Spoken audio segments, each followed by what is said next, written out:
Welcome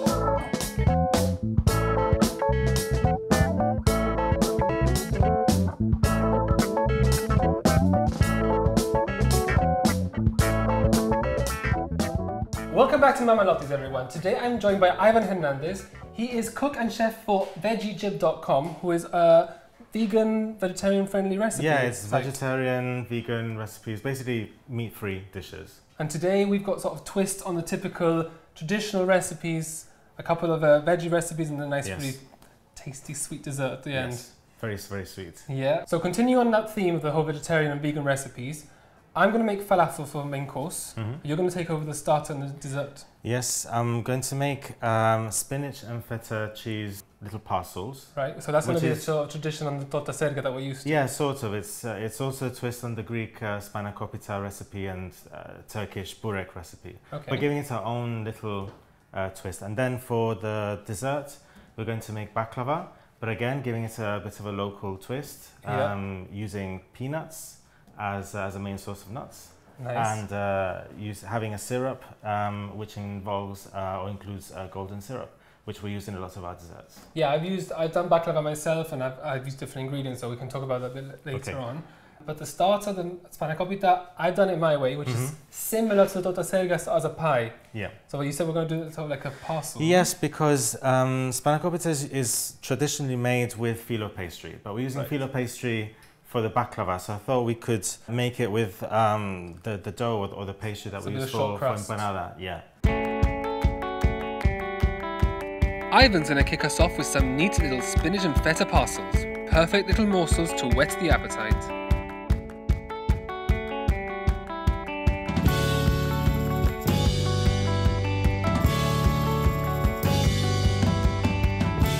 So the first thing we need to do is to toast some pine nuts. If you have them raw, they don't really have, I mean, they do have flavor, but the flavor develops quite a lot when you have them toasted. So as soon as you can smell them and they start to develop no color, oil or anything? Just no oil, just dry. Then they're ready. And basically we're just heating the pan to cook some onions anyway. Okay, so how did you come about making sort of these recipes and adapting them? I stopped eating meat a few years ago, and I didn't want to stop eating the foods that I've always eaten. So the best way is to just try and adapt. To keep the same sort of style. And have the same, you never get the exact same taste, but very, very similar taste. So you don't actually miss the meat that goes in them. So I do that a lot with our potaje, things like lenteja, versa, can adapt. I mean, you can also keep things with corn. Yeah. You wanted to have those meat alternatives. Meat alternatives are very, very handy. Okay, so the pine nuts are toasting now, so we can turn down the heat a little bit. Now we can start seeing the color on the nuts, and we can start smelling the pine nuts. So we need to put these in a bowl because they're done. We don't want them to burn. Okay. And then we use the heat to cook the with some oil or no oil? Just, some olive oil. So that's one onion which we finely chopped already? Yeah, just a medium onion. Now these are going to cook until they become a bit translucent and caramelize a bit. Until they become transparent. And then that's it. So what do you say is the difference between the spanakopita and the Greek style spinach pie and our spinach pie? Well, the Greek style, first of all, it has filo pastry. And secondly, it has cheese, feta cheese. We use the hardidum. The hardidum, but feta cheese is much more tangy. They also use lemon zest, which gives it a nice zesty flavor. When I've done mine, I've added mint leaves and lime zest instead of lemon zest, which gives it a really nice twang to the flavour. No? Okay, so this will take a few minutes to cook. In the meantime, we can start squeezing the spinach. Now this you can make by wilting the spinach leaves, but again, there's no point when you can buy the spinach frozen, just let it defrost. And I say we could use about half of that. So we've got what, about a kilo here? No? Yeah, there's a kilo. So if you use about 400 to 500 grams, so just squeeze it? Yeah, squeeze all the water out. Okay. Now I personally tend to use fresh spinach leaves, and I cook them. So I cook them with some garlic in a pan, without any water or anything, just as is, and then the water will sort of evaporate from it. Because I just find frozen spinach leaves, it's mushy, isn't it? It is a little bit, but because it's going in these parcels, it doesn't. I don't think you can tell the difference that much. Okay. We should find out at the end. Yeah. So I've squeezed out all the water. Yeah. We've got some sort of dry spinach there. That's fine. Because we're going to crumble it with our hands anyway, mix it all with our hands. Okay, we're going to pour the onions into the spinach. Right. It doesn't matter that the onions are hot because the spinach is cold, so it will cool down quickly anyway. Okay. And the pine nuts as well? And the pine nuts, yes. The pine nuts gives it a different texture once it's inside because the spinach and the cheese will be quite soft and the pine nuts will have that bit of crunch. Next we're going to put the feta cheese. Right. Yeah. So it's already crumbled about 200 grams, 1 pack. Yeah. But because we're going to, mix it together with our hands, it will crumble further. So we're just going to give it a bit of a quick mix. Then we will mix it with our hands properly. We're going to add a pinch of nutmeg. And then a bit of lemon zest. Not the juice, because most of the flavour, the aroma of the lemon is in the zest anyway. And we have to make sure not to zest it too far much, down, because if you reach the white, it's going to be too bitter. Yeah. So I'm just going to give it a bit of a mix with my hands. So we want to turn this into paste? Yeah. Do we add any eggs into this mixture? Yes, we're going to add 2 eggs to the mixture. Right. I'm mixing it with my hands now because it's less messy than when you put the eggs in already. When you put the eggs in, it's just a case of just giving it a quick mix. And that's it. So if you want, you can put some bits of salt in here as well. Okay. Even though the feta cheese is salty, but just a little bit more seasoning will do. Okay, so now we need to add 2 eggs. Okay, beaten. so I'll beat them in here. Do that. So we're going to use the whole of the 2 eggs in there? Yes. Okay. So we're adding the 2 eggs in straight in there? Yeah. The eggs will bind everything together. And then we give it a good mix. Just keep mixing until everything is covered with the egg. Okay, so I'd say that's enough. So now we're going to fill these little pastry parcels, which are the same ones that we use for empanada. In order to seal it, we're going to use a bit of egg, and we're going to use the same to give it some egg wash before it goes in the oven. So I'm going to crack in this egg and just beat it. So now we need about 1 spoonful of the mix. So we've got 1 spoonful of everything. I tend to put it on one end, and then we need to put some egg on the edge. And then fold it back onto ourselves. Exactly, so just a little bit of egg there. Okay, mine had a bit of a hole. Doesn't matter because we're going to make some holes in there anyways for the steam. It was done on purpose. So that was done on purpose, okay. Have you made many different recipes where you've tried to change them up and sort of give them your own style? Usually, I always say that recipes are a guideline, except for if you're making a cake, in which case you have to really follow the ingredients, the amounts and stuff. But otherwise, just I think it's good to be creative and try out different things. Sometimes you like it, sometimes you won't. So did you learn to start cooking from your family, or did you just... I first started when I went to university, and the food was so bad that I asked my mom to teach me how to make things like torta batata and things like that. And then I just carried on, being sort of inspired by what I was eating over there in the UK. And sometimes I had a few disasters, and other times it turned out all right. But that's how you learn how to cook, Well, you learn by trial and error, no? Trial and error. It's good to go to university at least knowing the basics. Yes. Because I know lots of people that went to uni did not know anything and struggled a bit. So. Yes.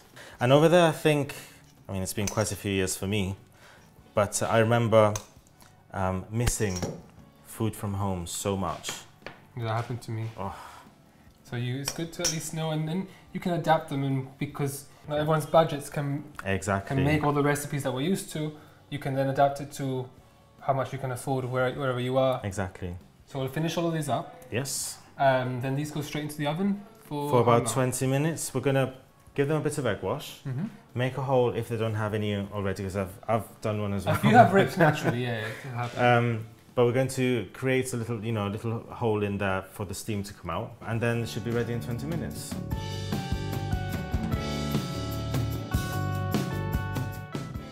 Those are looking golden and beautiful. Yes, I think they're done. I can really done. smell that spinach coming through. Yep. And these we need to wait for them to cool down. A little bit, yes. They should be not hot, not cold, but just warm I think that's how they taste the best. Yeah, the egg was just giving this a nice golden color. And if you didn't want to use egg on top, we could use some milk or something like that, because I've used milk in the past. Milk works quite well. So we should let these cool down, and then whilst these cool down in the meantime, I'm going to prepare the falafel burgers. Nice. And show you guys all how to do that one. Okay, fantastic. So yeah. I'm up next with the falafel burgers. Falafel has taken Gibraltar by storm in the last few years, and this versatile dish is a treat anytime, anywhere. So Ivan, yes, falafels. I'm sure you've heard of them before. I've had them before. I love falafels. And you've made them before? Yes. Well, here's my recipe for them. So falafels are basically just chickpea and lentil based patties. Yeah. So burger patties. So it's going to be chickpeas to start off with. You can get the pre-soaked ones, which are in the jars. Yes. Just drain everything out and wash them. This goes in a food processor, along with some lentils.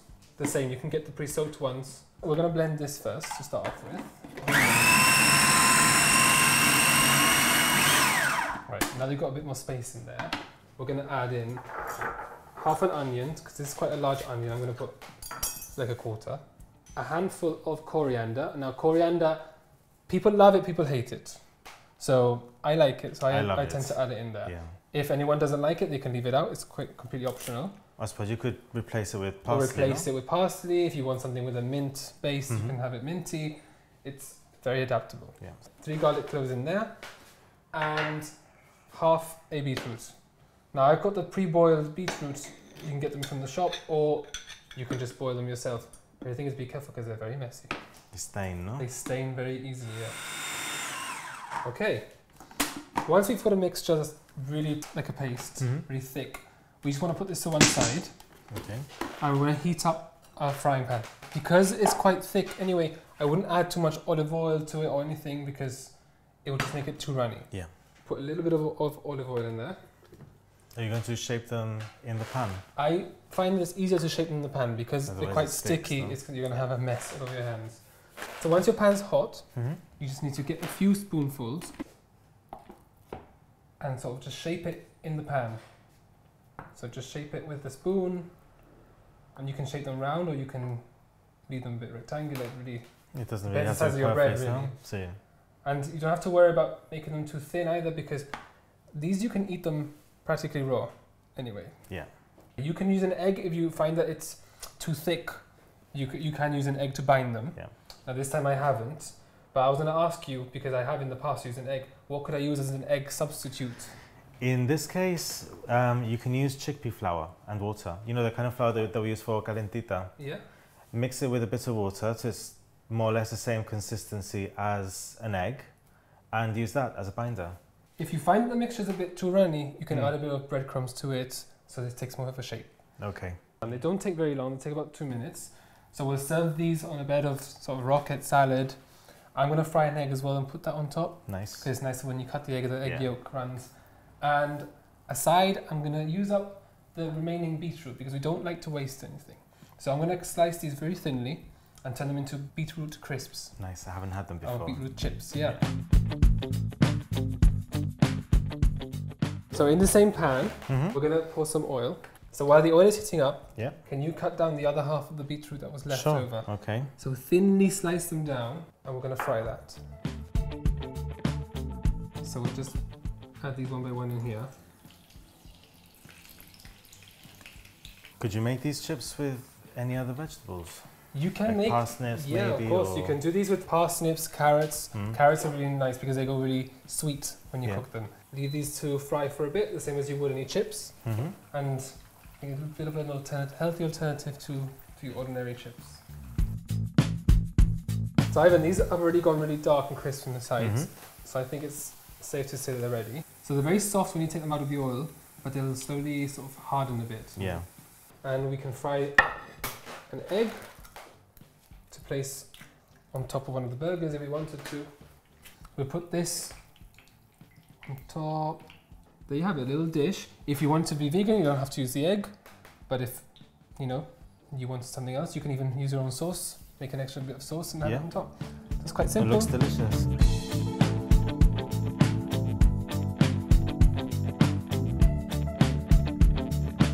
Don't go anywhere, we have our dessert in part 2, and we'll be back with some baklava.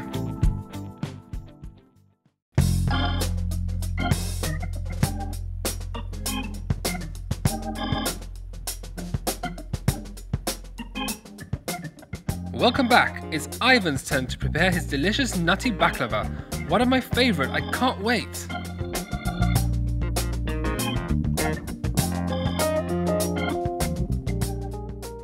Right, Ivan, those two dishes were delicious before.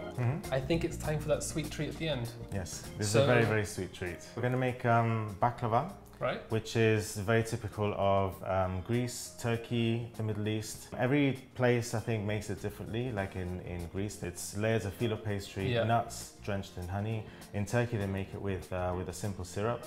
And in the Middle East, they make it dry. So we're going to base it on the Turkish recipe. Right, which is without the honey. Without the honey. Right, I've done it usually with the honey and butter. Yeah, and instead we're going to give it a local twist and use some golden syrup. Which we use in a lot of our dishes. Exactly. Nuts-wise, I tend to use pistachios, walnuts, you can add some almonds in there. Almonds, yeah, those are the typical ones. So today we're going to do it slightly different. No, we've got... With some, we're going to use some peanuts and walnuts. Walnuts, okay. So what first thing we have to do is process them. Process them. So we've got measurement-wise, that's 250 of the peanuts. And 150 of the walnuts. So it needs to come to about 400 grams. It doesn't really matter what kind of nuts you use, as long as it's around 400 grams. And there's no right or wrong with this. Exactly. Yeah, go for it. So anyone who doesn't like peanuts can use any other alternative. Now, how fine do we want these? Quite fine, like a sandy consistency. Right. Yeah, okay.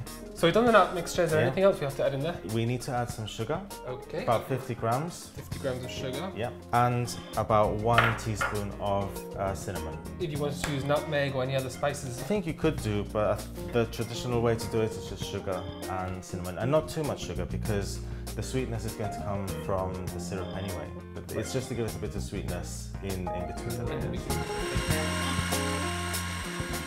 So the mixture's done, which is giving off a really fragrant smell. Yes. So what's next? The next thing is we need to start cutting the phyllo pastry to the shape of whichever recipient you have. So here we have a rectangular one, but you could use a square one. And the size doesn't really matter. You can use a big one or... Exactly. So we're just cutting it more or less to shape. Do you need it to come up above the sides? No. After we cut it from here, because if you have a perfectly rectangular one, then the phyllo pastry would lie flat on the bowl. But because these are slightly rounded, then I think we need to, just cut it a little bit more. Yeah, a little bit smaller than the recipient. But we'll do that after. And the good thing is for anyone who doesn't have the time to make fresh phyllo pastry, you can buy it ready-made. Yes, I never make fresh phyllo or puff pastry for that matter. No, there's no time for it. No time for that. I believe if you can have things that can make your life a little bit easier in the kitchen, then why not use it? So the next step is to start painting with oil. Okay, so oil first. Yeah. So I'm going to put some in the bowl. Yes. Now if anyone, like I said, wanted to use the alternative, I've done it with butter. Yeah, in Greece they tend to use, in Turkey as well, butter, but in other places they tend to just use oil. Yeah. And what I've done it differently as well is I've kept it all sort of one long strip of phyllo, rolled it. Yes. And I've kept them as different cylinders. Like the cigar shapes? Yeah. Yeah. And then I sort of squeeze it together. So it's like an alternative if anyone who doesn't want to layer them. Yeah. So I think first we need to put about 5 or 6 or maybe even 7 different layers. At the bottom? At the bottom. So many? This one is a little bit big. So what we're going to do is we're going to cut it about, to fit the size. And then we need to paint each layer. So that's a little bit involved. I'll do this part and you can layer them. It's quicker between the two.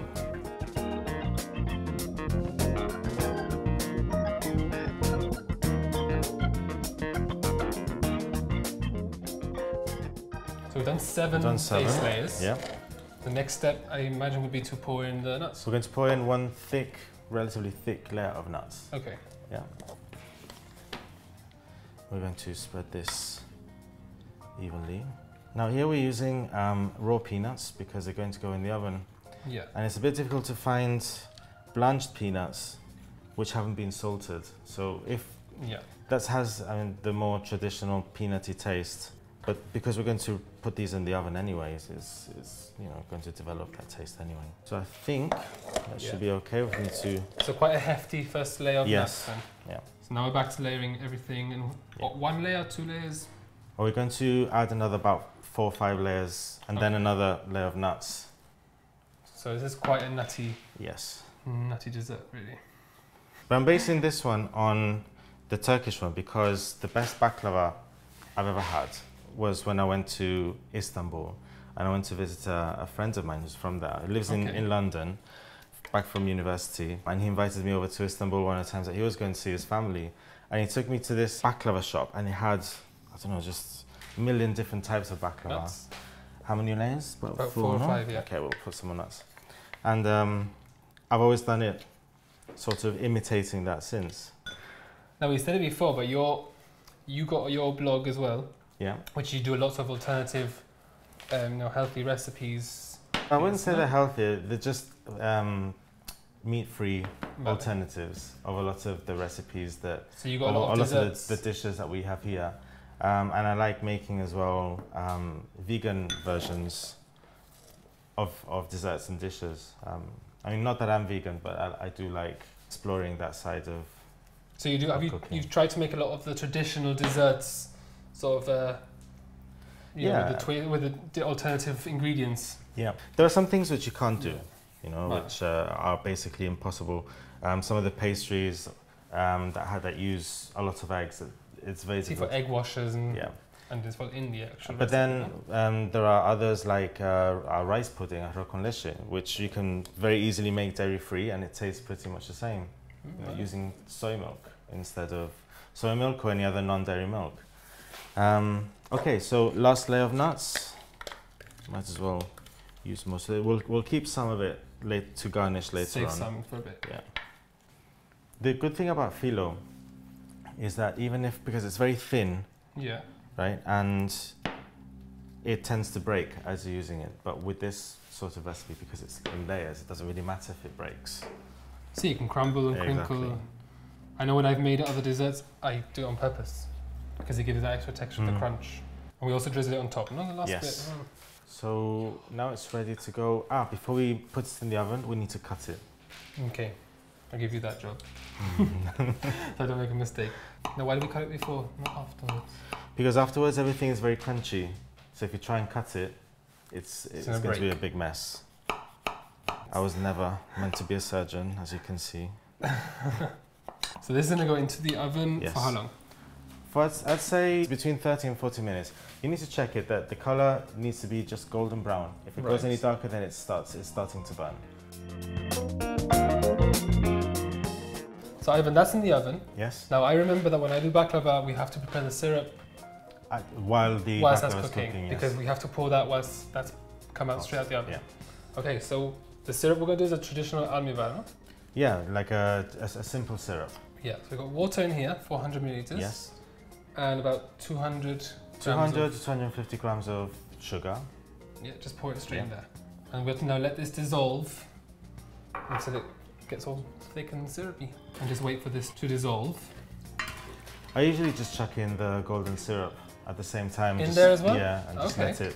How much golden syrup are we going to chuck I'd say about half a tin, about 200 grams. I'd say just let the sugar dissolve, which should happen quite quickly. And then just let it simmer away and bubble gently for about 10 minutes, and then it's done. When we pour this on the hot baklava, it's going to sizzle. We want to hear that sizzling. Exactly.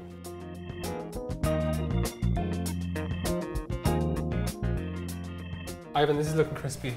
It is very crispy. Golden, gorgeous. That's the kind of color it needs to be, a nice light golden color. So now we're going to pour this over? We have to drizzle the syrup. Whilst it's hot? Whilst it's hot.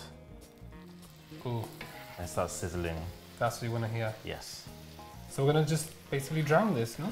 Yeah, drown it in syrup because the layers of filo pastry are going to absorb the syrup, and then they will become nice and soft, whereas the top layer will probably stay crunchy. The last step is to, if you want, garnish it with a little bit of the... So you do that part?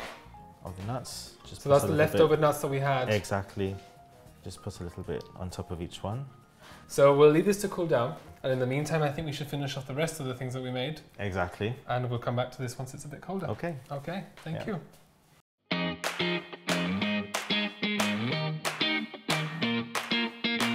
So that's our tree of treats sorted. Now it's the time that we've all been waiting for. It's time to taste it all. So Ivan, the baklavas have finally cooled down. Yes, it takes a while, but it's worth letting it cool down completely. Patience. Yes. So I think it's time to attack these then. All right. So good idea. We'll go with the starters then, no? This is spinach and feta. Yeah. Cheese with some lemon zest and pine nuts and a bit of nutmeg. They're very, very similar to Toto Seria. You can really taste the lemon, which gives it that fresh. I think it lifts the whole thing. Yeah. And the feta cheese is not too overpowering, so it's good. Shall we try the falafels? Yes, please. Well, the coriander is very strong, which I like it. I like it as well. Yeah, but if anyone doesn't like coriander, always, it's fine to leave it out. Yes. But it's good because they're crispy on the outside. They're still quite soft in the middle. So if you wanted, you could add some, like a layer of cheese or something, without not melted cheese, but something a bit drier to balance it out a bit. Yeah, I think if you want to also, you mentioned earlier about if you wanted to keep it vegan, you can also use some vegan mayonnaise, which they do sell in the supermarkets, which actually tastes like real mayonnaise anyway.